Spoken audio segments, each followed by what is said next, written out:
Nungsiwari saruge, nungsiwari taruge, saunagumsi, waraunagumsi, asawbado themjege khan, asa kayaga loinana lakhibado khudakta kaikre. Gari da family haibatani, imang mangle mai thongdudi, yingbadata adumak ure, irai laina khangkre. Nikna thiraga lekai club lairiba adom da lakpani. Lampaka club tuga punna leibani. Niksu gari do lampak tuda khara thausilaga club nakna khami. Manaw do onsilakpani. Adoba ayengba amada asum yenglaga wakhal amada pukning lupagi mataw uraga masado haipet pairaga lengi. Chinglemba mayambada yengli.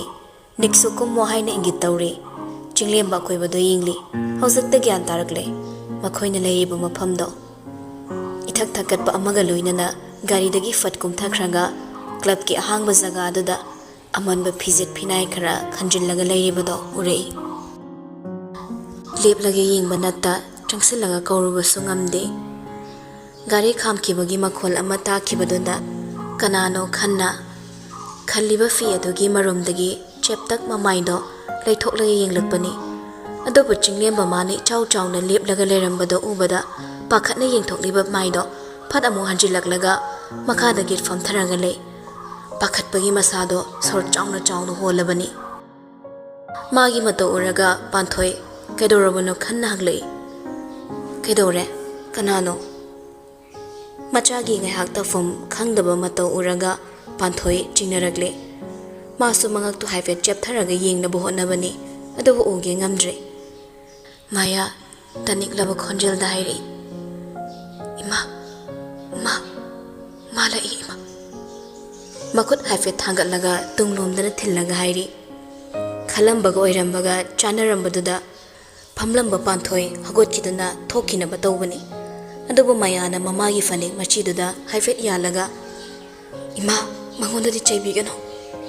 phajana hairaga hankinaba haibiyo machagi wa taraga panthoi mapan thorakpani adubu leplamliba misakto ubada hena ngakre ngayakti mamit phawba khupni kawkhai munna yenglaga le thodokse kamai thokibano hawdong mamana kholamlaga machadusu hawdongni haidana tainaruba yaba nate achum aran gidine wayel sangle wayel mapuna wayan gedabani aran badudi dandi pisano panthoi nikte yenglambadagi chinglembada amune fam thamlei ibungo nakhoi hankro ima khoine karisu tawba yade Niktu magi heng tungwaira flepliba chinglembada amuk yengi chinglembado lepliba khongphamdudagi manglomda khazik chatkhatlanga makhut ani lonakre panthoi da nungaitana yenglaga haijaraklami ima aina lankiyo leiraso ima khoina ngakpiyo ai phattabasu tawdi ai banusidrabasu nacha waroba thamjaroi mikup amatang oirabasu imana mayaga amukta unanbiyo Kuidana ayamu hankige Yung kai hobagi maramdudi hana hangkatludre Kudak tudamdi mayaga amuktang unabasini magi pamba Panthoi kumpam khangdama ongda ngayak liablagalay Magi nakal wairap makhada famlibi machada mu yengli Adubu mayadi piroinaba mit yengna Mamada mangak hairaga unaba ngamloi haibagi maongda layri Khaliba fi adugi marumda laykibana makhoinadi ubanati Ibungo nang Wadu haibalu hen kidre chinglembana marak thatkre ima ai kuinasu unage hairoi panthoi tasingna topom khangdrabani chinglemba manadi unahanbiyo haina kanna takli adubu machana di yadri panthoi mamito amurak uisilaga sor ama sang no dharaga phungalakliba masado tapna phathana bonai maya leiki ogi khangbana khamhoba ngamda chinglemba magi chimbaldagi maya haina khonjeldo hauna kautokre tafom khangdabana maya su kaplabani khonjel thokanda makhutna machin melaga khanglibani chinglemba su ikairabani ikaidabanate ima yumsul oinate aure kamaina thokibano ibungo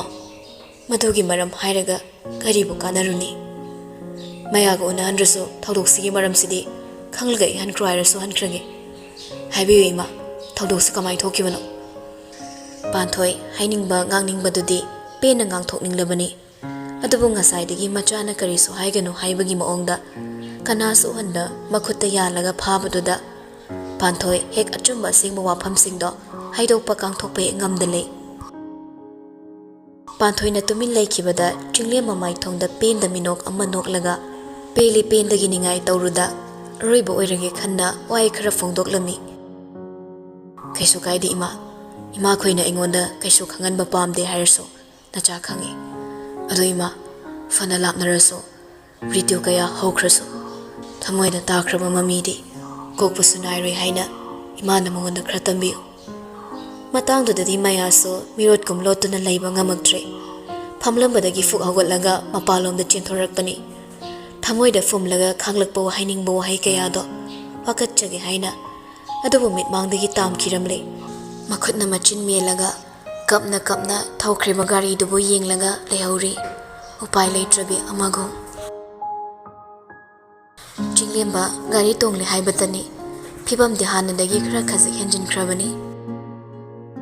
ꯃꯈꯣꯏꯅꯤꯅ ꯌꯨꯝ ꯌꯧꯔꯛꯄꯗꯗꯤ ꯁꯟꯙ꯭ꯌꯥ ꯋꯥꯏꯔꯝ ꯑꯣꯏꯔꯕꯅꯤ꯫ ꯄꯨꯝꯃꯝ ꯃꯝꯕꯃꯛꯁꯨ ꯅꯠꯇ꯭ꯔꯤ ꯑꯗꯨꯕꯨ ꯃꯝꯗꯦ ꯍꯥꯏꯕꯁꯨ ꯌꯥꯔꯣꯏ꯫ ꯂꯝꯕꯤꯗ ꯊꯥꯜꯂꯤꯕ street ꯂꯦꯝꯞꯀꯤ ꯃꯉꯥꯜ ꯑꯃꯗꯤ ꯌꯨꯝꯗꯒꯤ ꯊꯥꯜꯂꯛꯂꯤꯕ ꯃꯩꯉꯥꯜꯁꯤꯡꯗꯨꯅ ꯃꯍꯨꯠ ꯁꯤꯟꯈ꯭ꯔꯒ ꯅꯝꯗꯅ ꯍꯦꯛ ꯃꯝꯍꯜꯂꯕꯅꯤ꯫ ꯑꯗꯨꯒꯨꯝꯂꯕ ꯈꯨꯠꯁꯦꯝꯒꯤ ꯑꯣꯏꯕ ꯃꯉꯥꯜꯅ ꯃꯍꯧꯁꯥꯒꯤ ꯑꯣꯏꯕ ꯃꯉꯥꯜꯕꯨ ꯅꯝꯍꯠꯂꯒ ꯃꯍꯨꯠ ꯁꯤꯟꯈꯤꯗꯨꯅ ꯑꯍꯣꯡꯕ ꯅꯥꯏꯕꯒꯨꯝ ꯆꯤꯡꯂꯦꯝꯕ ꯃꯥꯒꯤ ꯊꯃꯣꯏꯗꯗꯤ ꯑꯍꯣꯡꯕꯁꯨ ꯅꯥꯏꯗꯦ ꯑꯍꯣꯟꯕꯁꯨ ꯂꯩꯇꯦ꯫ ꯉꯁꯥꯏ ꯈꯜꯂꯛꯈꯤꯕ ꯋꯥꯈꯜ ꯍꯧꯖꯤꯛ ꯐꯥꯎꯕ ꯍꯣꯡꯗ꯭ꯔꯤ꯫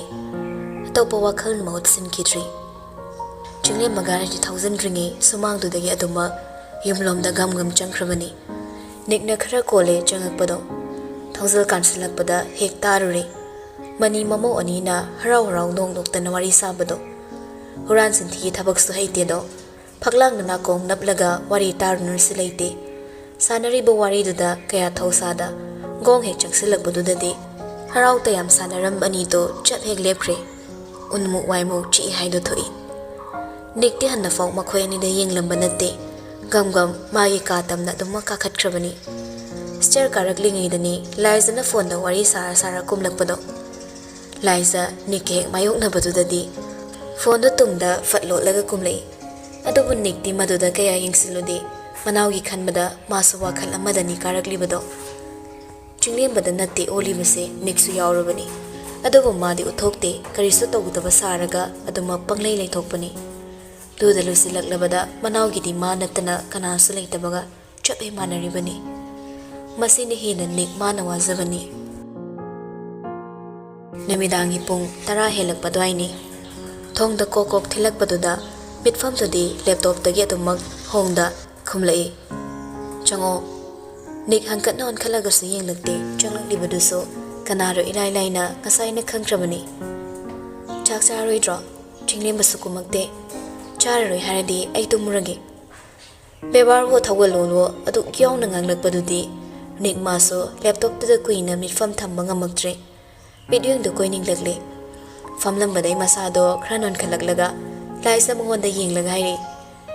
ꯅꯪꯒꯤ ꯑꯃꯨꯛꯃꯨꯛ ꯑꯣꯗꯤ ꯆꯠꯄꯒꯤ ꯕꯦꯕꯥꯔꯁꯤꯗꯤ ꯀꯥꯏꯗꯩ ꯀꯣꯄꯤ ꯇꯧꯔꯤꯅꯣ? ꯁꯤꯔꯤꯌꯦꯜꯗꯩꯔꯣ? ꯀꯔꯦꯝꯅꯅ ꯂꯛꯅꯕ ꯃꯥꯟꯕ ꯃꯑꯣꯡꯗ ꯍꯥꯏꯔꯛꯄꯁꯨ ꯅꯠꯇ꯭ꯔꯦ꯫ ꯏꯆꯝ ꯆꯝꯅ ꯍꯥꯏꯖꯔꯛꯂꯤꯕ ꯋꯥꯍꯩꯗꯨꯗ ꯂꯥꯏꯖꯁꯨ ꯃꯥꯒꯤ ꯍꯧꯅꯕꯤꯗꯣ ꯎꯠꯁꯤꯜꯂꯒ ꯁꯥꯎꯖꯜꯂꯨꯕ ꯉꯝꯗ꯭ꯔꯦ꯫ ꯑꯗꯨꯕꯨ ꯃꯥꯁꯨ ꯄꯥꯎꯈꯨꯝ ꯑꯃꯗꯤ ꯄꯤꯔꯛꯏ꯫ ꯑꯩꯅ ꯍꯪꯉꯤꯁꯦ ꯍꯥꯟꯅ ꯈꯨꯝꯃꯛꯑꯣ꯫ ꯅꯪꯕꯨ ꯑꯩꯅ ꯂꯥꯛꯇ꯭ꯔꯗꯤ ꯆꯨꯔꯨꯞ 3ꯂꯛ ꯄ꯭ꯔꯦꯁꯔ ꯀꯨꯀꯔꯗ ꯀꯥꯝꯃꯛꯀꯦ ꯍꯥꯏꯗꯥꯏꯅꯦ? ꯑꯩꯕꯨ ꯆꯨꯔꯨꯞ ꯂꯂꯣꯟꯕꯤꯔꯣ? ꯑꯣꯀꯦ, 12 ꯀꯩ ꯁ꯭ꯇ꯭ꯔꯤꯝꯗ ꯊꯥꯔꯛꯀꯦ꯫ ꯉꯁꯥꯏꯗꯒꯤ ꯍꯪꯈ꯭ꯔꯤꯕ ꯋꯥꯍꯪꯗꯨꯒꯤ ꯄꯥꯎꯈꯨꯝ ꯄꯤꯔꯛꯄ ꯀꯧꯕ ꯂꯩꯇ ꯍꯧꯖꯤꯛꯁꯨ ꯄꯤꯔꯛꯂꯤꯕ ꯄꯥꯎꯈꯨꯝꯗꯨꯗ ꯏꯆꯥꯟ ꯆꯥꯟꯅꯗꯗꯨꯗ ꯂꯥꯏꯖ ꯃꯥꯗꯤ ꯃꯥꯏꯊꯣꯡ ꯁꯨꯛꯆꯟꯕ ꯍꯧꯈ꯭ꯔꯕꯅꯤ꯫ ꯁꯥꯎꯔꯪꯅꯕ ꯑꯣꯏꯅ ꯈꯨꯝꯂꯛꯏ꯫ ꯀꯩꯒꯤꯅꯣ ꯑꯗꯨ ꯍꯪꯉꯤꯗꯤ? ꯊꯥꯔꯛꯇ꯭ꯔꯣ? ꯂꯥꯏꯖ ꯁꯥꯎꯅꯤꯡꯂꯞꯇꯧꯅ ꯁꯥꯏꯟꯁꯇ꯫ ꯑꯗꯨꯕꯨ ꯅꯤꯛꯇꯤ ꯃꯣꯡ ꯏꯍꯥ ꯍꯥꯗ ꯃꯥꯅ ꯍꯥꯏꯅꯤꯡꯕꯁꯤꯡꯗꯨ ꯃꯈꯥ ꯇꯥꯔꯛꯏ꯫ K2 H2ꯁꯤ ꯀꯩ ꯏꯂꯤꯃꯦꯟꯅꯣ? ꯑꯗꯨꯒꯤ ꯏꯂꯤꯃꯦꯟꯇꯨꯗꯤ ꯊꯦꯡꯁꯨ ꯊꯦꯡꯅꯔꯛꯇꯦ ꯂꯩꯁꯨ ꯂꯩꯔꯝꯃꯣꯏ꯫ ꯀꯨꯆ ꯍꯣꯇꯥ ꯍꯦ꯫ ꯂꯥꯏꯖ ꯃꯥꯗꯤ ꯂꯥꯏꯔꯤꯛꯀꯤ ꯋꯥꯐꯝ ꯑꯣꯏꯕꯗꯨꯗ ꯁꯤꯔꯤꯌꯁ ꯇꯥꯅ ꯈꯜꯂꯝꯕꯅꯤ꯫ ꯑꯗꯨꯕꯨ ꯍꯥꯏꯗꯣꯔꯛꯂꯤꯕ ꯋꯥꯍꯩꯗꯨꯗ ꯃꯥꯒꯤ ꯍꯧꯅꯕꯤꯗꯣ ꯑꯃꯨꯛ ꯍꯧꯔꯛꯂꯤ꯫ ꯑꯁ ꯑꯩ ꯇꯥꯅꯤꯡꯗ꯭ꯔꯦꯀꯣ ꯅꯪꯒꯤ ꯕꯥꯁꯟꯗꯣ꯫ ꯑꯩꯅ ꯍꯥꯏꯕꯗꯣ ꯍꯥꯟꯅ ꯈꯨꯝꯃꯛꯑꯣ ꯑꯩ ꯊꯣꯛꯈ꯭ꯔꯒꯦ꯫ ꯍꯧꯖꯤꯛꯀꯤ ꯁꯤꯆꯨꯋꯦꯁꯟꯁꯤꯒꯤ ꯋꯥꯔꯤꯅꯤꯗ ꯂꯩꯗꯅ ꯑꯃ ꯍꯥꯏꯔꯔꯣꯏꯗ꯫ Nangi choroldo aina taning ni khanbra. Ngayak sunok sa kaidoge. Numit chupa suktana paidana sangdana leiro. Karot akhapi bumaline. Laisa wari sari bado oiraroi khanglaga. Thokrage khanna khong thangdok pahorabani. Thongzil kanthok ek tawringe nikna fadek ta khamlei. Tabra. Laisa leplaga mamai do fatlei thokla yenglei. Kaino haibagi maongni. Oi thangba khutuna friki color do hafet sem laga. Chak sem mo chingle makorage. Wai do taram laga Laisa thokre. Taram liwa thabak do loisandraso. Horen amuk tawrige khanna nik amuk race lawbo uina ka dudagi manaw bu ko bu thokre. Chak chana bahaiduna.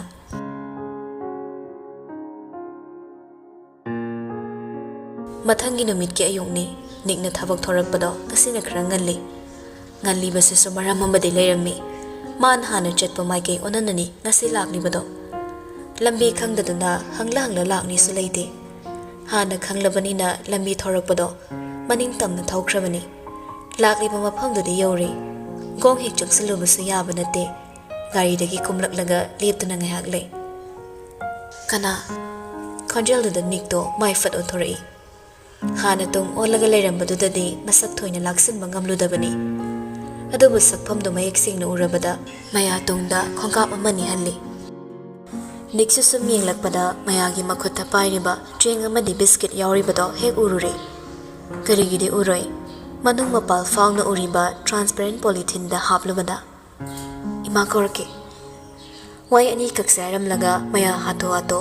makhutta pairiba cheng hapa polythene do kotsin laga changre. Niksu ngai boy na sumlep laga leiringe. Panthoi kuide fathore. Ibungo kari leire. Ine mamang da gyan tana daba khra leiraso marong nagumse. Madugi da makta de isu soikre. Ine kaisu khandre da nong mata uning singludre. Wai si haina haina panthoi manung lom da haifet onsilaga. Ibe mao pham da mara amta puthoro. Maya su mara ama puthorak laga nikna pham na ba piri. Jinglem bazaurak tabaduda thoraklabani natrabadi kaubo phokhum laklaroidabani nik famthai panthoi di leibak makhada adumma famthakre matang chana nikna wa haudorai ine thodoksi matangda khara hybrid yam nungaini panthoi ngaya khumde adubu ngarang sulaktuna hanjin hanglabadudadi maso chumma khara haidoklage khankiduna samlakpa wari do liba horakle ine kokse yamna nungaitre hakchang amde haiduna hospital phawba chalubani haina thodoktugi matangda samlapna wari ama liba horakle khungi lambi mate kharadudi auto train busu nattabana khongna changlakpani mayasu mama masangam dabaduna samlaga lai lambi khara lakpaduda mamamcha da yinglaga lambi da chat awang toriba amadi wari nganglaga sangu leiriba singna chibon wari sanabado makhoini su khangdaba nate adubu khangsindaruda adumak lakpani chana dukan mapa yausilakpada mayana mamado onsilaga ima chaga chana ba chapom talerake panthoide kya chaning manatre adubu macha chajisanu khanna hoi haina adumak pakhum pirakle paisa yaurabra hangbaga nangde mayado dukan da fatchangkhraga puff ama leiraga thori Ma dukan gi ni sina nakhoi na mamcha kai su khangra hairi su kai no khangde da maram su haidana karamai na khangdori bano thonga lepsilak padodani pikrau da marban hapagi takna bada kring haiba makhol thokai khongrau makhut namaga kanna paisilak laga chelak liba ngang do sor thabet honke maya mamamcha da onsilaga khonjel ka du hau khairi jemaya no yom tum horabani Angang dugi wahaida maya amadi panthoi kakchana na yingne thomba kaino nang hari dubo mi mayamna no yum do loi thu dekramne hagi tawba yaba wasanati adugi su mathakta angang duna hairaklibodo toksinaba langnaba manma moongda hairakpasanati chumlamlani khanna mamamcha do khongkap laungna thangduna lakpata ure konthong he kansilakpadudagi akai atikna thallaba hanagi yungphamado Mayade pakhat bana prabab chansin khraga tofong khangdaba moongda khawang ko chinchilaga khangi matam changna wana sabana phidu su phisa kolda yauribadusu amu uragli phidu machet tatpana ayamba sarok oire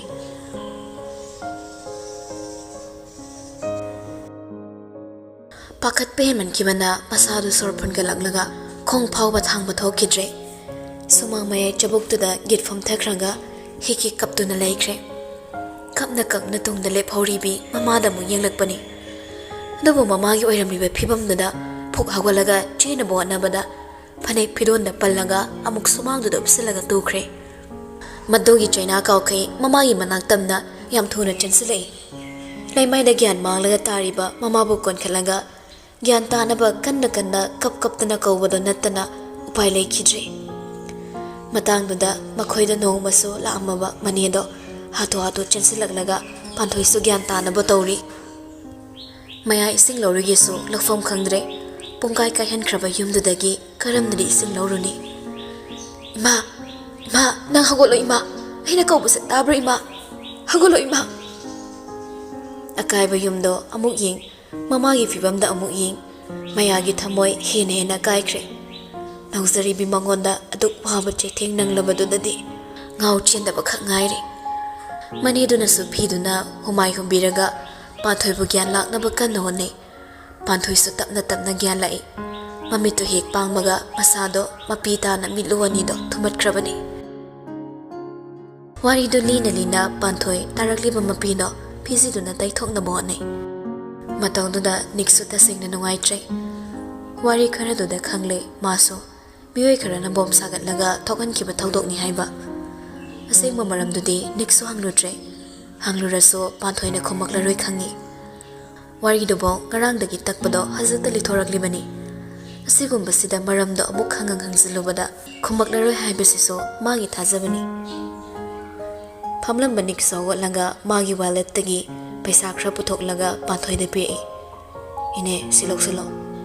panthoi paisa da yeng laga nikta mo yeng laga taplaba khonjel thai ibungo paisa se hapchin khro ine loroi sine ine ga maya ga gi awad apa yeng dabane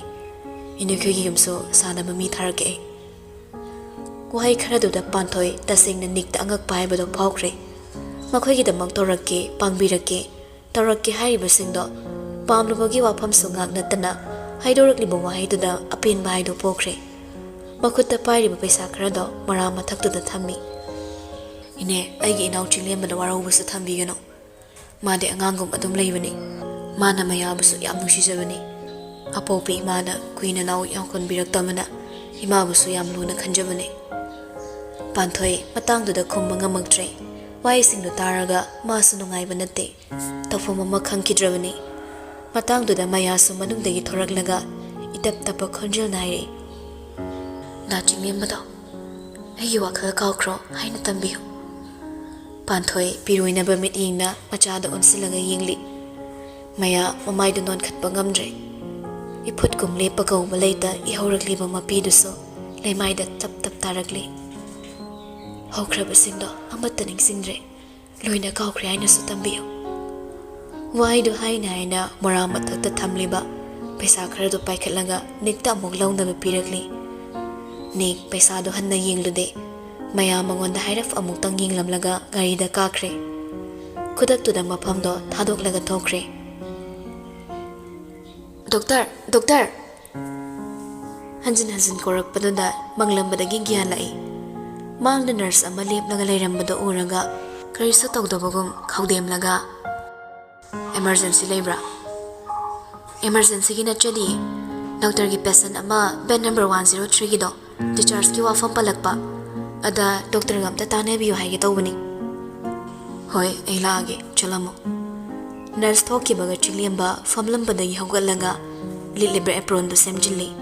kuina pantharaga leiram labadi nurse na kawbodo taramdraba anaba yingba doctor si ngaure hainaraga dabani table mathakta thamliba stethoscope tu maso ngaksamde yansilaga magi cabin dagi thokre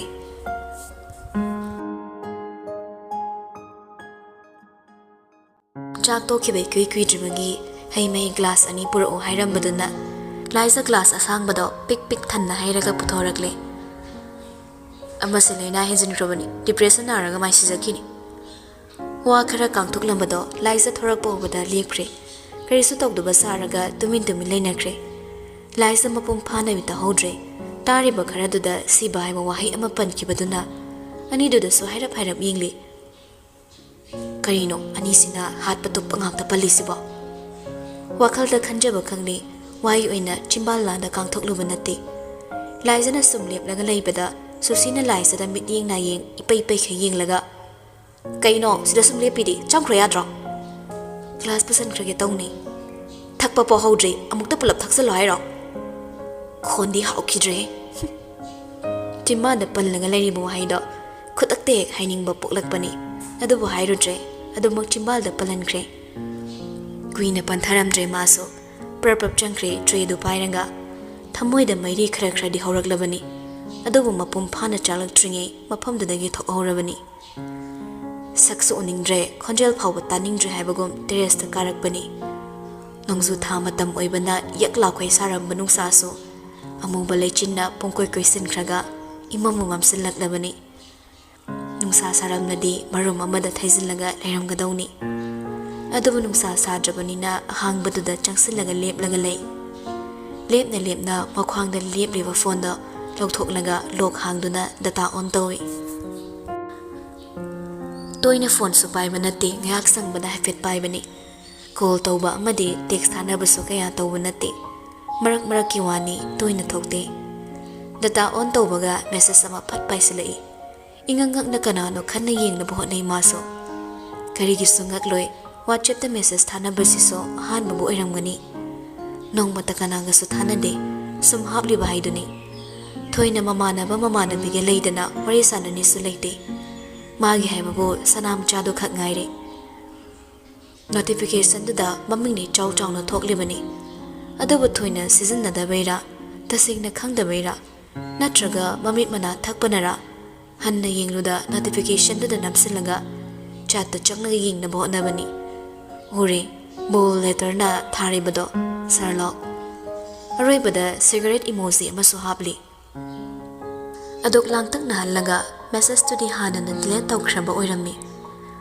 ꯌꯦꯡꯅ ꯃꯆꯤꯟꯗꯣ ꯍꯥꯏꯐꯦꯠ ꯇꯨꯝꯊꯣꯛꯂꯒ ꯌꯥꯝꯅ ꯊꯨꯅ ꯋꯥꯍꯩ ꯈꯔ type ꯇꯧꯏ ꯑꯩꯉꯣꯟꯗ ꯁꯥꯟꯅꯔꯛꯀꯅꯣ ꯊꯕꯛ ꯀꯣꯝꯕ꯭ꯔꯥ ꯀꯩꯅꯣ ꯅꯤꯛꯇꯨ ꯃꯦꯁꯦꯖ ꯐꯠ ꯍꯜꯂꯛꯏ ꯑꯗꯨꯁꯨ ꯋꯥꯍꯩ ꯑꯣꯏꯅꯒ ꯍꯜꯂꯛꯄ ꯅꯠꯇꯦ ꯀ꯭ꯋꯦꯁꯟ ꯃꯥꯔꯛꯅꯤ ꯊꯥꯔꯛꯂꯤꯕꯗꯣ ꯏꯊꯥ ꯊꯥꯖꯗ ꯍꯜꯂꯛꯄꯗ ꯂꯥꯏꯖ ꯇꯥ ꯑꯃꯨꯛ ꯌꯦꯡꯂꯤ ꯑꯗꯨꯕꯨ ꯃꯄꯨꯡ ꯐꯥꯔꯝꯗꯕꯗꯨꯗ ꯃꯈꯥ ꯇꯥꯅ ꯇꯥꯏꯞ ꯇꯧꯔꯤꯕ꯭ꯔꯥ ꯈꯟꯅ ꯑꯃꯨꯛ ꯉꯥꯏꯍꯥꯛ ꯉꯥꯏ ꯊꯥꯔꯛꯈꯤꯗꯕꯗꯨꯗ ꯍꯦꯟꯅ ꯁꯥꯎꯗꯣꯛꯈ꯭ꯔꯦ ꯗꯤꯂꯦꯠ ꯇꯧꯔꯤꯁꯤꯅ ꯀꯩꯒꯤ ꯁꯣꯏꯕ ꯄ꯭ꯔꯥꯏꯚꯦꯁꯤ ꯊꯝꯂꯤꯕ ꯍꯥꯏꯗꯨ ꯑꯣꯏꯔꯝ ꯃꯥꯜꯂꯦ ꯑꯣꯟꯂꯥꯏꯟ ꯂꯩꯕꯁꯨ ꯎꯍꯟꯗ ꯀ꯭ꯂꯥꯁꯁꯤꯁꯨ ꯎꯍꯟꯗ ꯂꯥꯏꯁ ꯏꯉꯥꯎ ꯒ꯭ꯌꯥꯟ ꯇꯥꯗ ꯂꯩꯔꯝꯕꯗꯣ ꯃꯦꯁꯦꯖ ꯑꯃꯃꯨꯛ ꯐꯠ ꯄꯥꯏꯁꯤꯜꯂꯛꯄꯗꯨꯗ ꯃꯤꯠꯐꯝ ꯍꯣꯡꯈ꯭ꯔꯦ ꯁꯣꯏꯕꯅꯤ ꯍꯥꯏꯅ ꯇꯁꯦꯡꯅ ꯍꯥꯏꯔꯛꯂꯗꯨꯐꯥꯎ ꯍꯦꯛ ꯍꯟꯗꯦ ꯃꯥꯁꯨ ꯃꯈꯥ ꯍꯦꯛꯇ ꯇꯥꯊꯩ ꯀꯔꯤ ꯈꯜꯂꯤꯕꯅꯣ ꯑꯩꯉꯣꯟꯗ ꯍꯦꯛꯇ ꯄꯪꯁꯣꯏ ꯌꯥꯕ꯭ꯔꯥ ꯍꯟꯗꯛꯇꯤ ꯃꯦꯁꯦꯖꯇꯣ ꯍꯜꯂꯛꯈꯤꯗ꯭ꯔꯦ ꯂꯥꯏꯖꯁꯨ ꯊꯥꯍꯧꯔꯒ ꯑꯃꯨꯛ ꯍꯟꯕꯤꯔꯛꯇꯕꯗꯨꯗ ꯏꯀꯥꯏꯕꯁꯨ ꯐꯥꯎꯔꯛꯇꯕ ꯅꯠꯇꯦ ꯆꯦꯠꯇꯒꯤ ꯊꯣꯔꯛꯂꯒ ꯉꯥꯏꯍꯥꯛ ꯂꯩ ꯏꯈꯪ ꯈꯪꯍꯧꯗ ꯁ꯭ꯇꯦꯇꯁ ꯍꯥꯏꯅ ꯊꯥꯔꯤꯕꯗꯨꯗ ꯗꯣꯠ ꯑꯃ ꯊꯣꯔꯛꯄꯗꯣ ꯎꯕꯗ ꯍꯥꯏꯐꯦꯠ ꯃꯈꯨꯠ ꯈꯨꯕꯤꯗꯨꯅ ꯅꯝꯂꯨꯕꯅꯤ ꯅꯤꯛꯀꯤ ꯁ꯭ꯇꯦꯇꯁ ꯑꯃ ꯂꯩꯔꯝꯕꯗꯨ ꯎꯔꯒ ꯉꯥꯏꯍꯥꯛ ꯈꯟꯖꯥꯟꯅꯔꯒ ꯆꯪꯂꯒ ꯌꯦꯡꯉꯤ ꯋꯥꯍꯩ ꯈꯔ ꯏꯔꯤꯗꯨꯗ ꯁꯤꯌꯔ ꯇꯧꯕ ꯑꯣꯏꯔꯝꯃꯤ Maybe she's head over heels in love with me. ꯂꯥꯏꯖ ꯃꯈꯨꯠ ꯂꯦꯡꯗ ꯂꯩꯕ ꯉꯝꯗ꯭ꯔ ꯃꯥꯜꯂꯤ ꯔꯤꯄ꯭ꯂꯥꯏ ꯑꯃ ꯊꯣꯛ ꯍꯦꯛꯇ ꯄꯤꯁꯤꯜꯂꯤ ꯁ꯭ꯇꯦꯇꯁꯇ ꯊꯥꯒꯠꯂꯤꯁꯦ ꯌꯥꯝ ꯁꯣ ꯑꯣꯞ ꯇꯧꯕ ꯄꯥꯝꯕ ꯃꯥꯜꯂꯤ ꯃꯁꯥꯗ ꯍꯥꯏꯕ ꯌꯥꯗ꯭ꯔꯣ ꯍꯩꯅꯗꯦ ꯈꯪꯍꯧꯕꯖꯥꯠ ꯅꯠꯇꯦ ꯅꯤꯛꯇꯨ ꯀꯣꯜ ꯍꯦꯛꯇ ꯐꯠ ꯇꯧꯁꯤꯜꯂꯛꯏ ꯂꯥꯏꯖꯇ ꯈꯪꯕꯣꯏ ꯀꯩꯕꯣꯏ ꯊꯛ ꯊꯛꯀꯟꯅ ꯐꯣꯟꯗꯨ ꯄꯥꯏꯈꯠꯂꯤ ꯃꯥꯅ ꯋꯥ ꯉꯥꯡꯗ꯭ꯔꯤꯉꯩ ꯅꯤꯛꯅ ꯍꯦꯛꯇ ꯉꯥꯡꯊꯔꯛꯏ ꯀꯩ ꯆꯥꯎꯔꯦ ꯏꯁꯧ ꯑꯁꯨꯛ ꯂꯥꯡꯉꯤꯁꯦ ꯀꯩꯁꯨ ꯆꯥꯗꯦ ꯂꯨꯁꯤꯗ ꯍꯥꯏꯗꯦꯒꯤ ꯁ꯭ꯇꯦꯇꯁ ꯊꯥꯒꯠꯄꯗꯣ ꯑꯩ ꯌꯦꯡꯅꯤꯡꯗꯦ ꯃꯤꯠ ꯅꯥꯏꯌꯦ ꯇꯦꯛꯁ ꯇꯧꯔꯛꯀꯅꯣ ꯑꯩ ꯍꯟꯕꯩ ꯃꯇꯝ ꯁꯪꯗꯦ ꯑꯗꯨꯒꯤ ꯁ꯭ꯇꯦꯇꯁꯇꯨꯗꯤ only share with cactus mother ꯋꯥꯍꯩ ꯈꯔꯁꯦ ꯍꯥꯏꯔꯝꯂꯒ ꯀꯣꯜꯗꯨ ꯐꯠ ꯀꯛꯈ꯭ꯔꯦ ꯆꯜꯂꯝꯂꯤꯕ ꯄꯥꯎꯈꯣꯝ ꯍꯥꯏꯔꯝꯂꯤꯕ ꯋꯥꯍꯩ ꯈꯔꯗꯨꯅ ꯂꯥꯏꯖ ꯅꯝꯗꯅ ꯇꯔꯪ ꯆꯠꯍꯟꯕꯗ ꯍꯦꯛ ꯉꯝꯃꯤ ꯏꯁꯧ ꯂꯥꯡꯂꯝꯕꯒꯗꯣ ꯈꯪꯅꯤꯡ ꯏꯪꯊꯈ꯭ꯔꯦ ꯀꯣꯛꯊꯛꯇ ꯕꯔꯞ ꯑꯆꯧꯕ ꯑꯃ ꯊꯝꯂꯛꯄꯒꯨꯝ ꯃꯁꯥ ꯃꯊꯟꯇ ꯋꯥꯈꯜ ꯐꯥꯎꯕ ꯏꯪꯊꯈ꯭ꯔꯦ